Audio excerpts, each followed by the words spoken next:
at the Smoking Caterpillar, we only consume the finest of slop. And with this movie, Heads of State, man, we were eating good.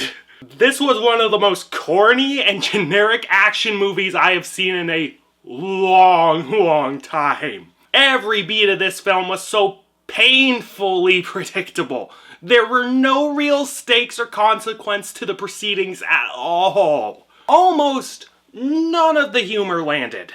The only mildly amusing segment in the film was the one with Jack Quaid, who quite honestly deserves an entire movie centered around his character because he was the only character in the film with any real personality. John Cena was just being John Cena. Idris Elba gave the definition of a phoned-in performance, and Priyanka Chopra was generic streaming service action woman. Just gave a middle-of-the-road performance in this film. Man, we wasted Stephen Root and Sharlto Copley on this trash. Like, really? I love those guys. They're two of my guys, and I'm glad they got paid, but they deserve way better than this. Like, I guess some of the action was amusing. It was acceptably constructed, if not a little overblown and over the top at times.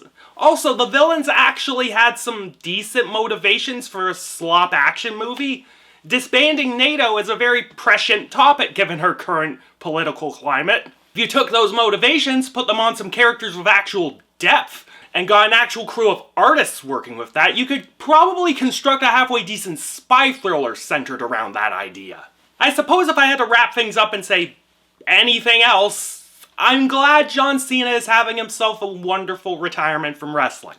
The man is making bank doing garbage like this, and he isn't destroying his body in the process. John Cena is a good actor when working with the right crew, and I hope I get to see more of that going forward instead of whatever this trash is.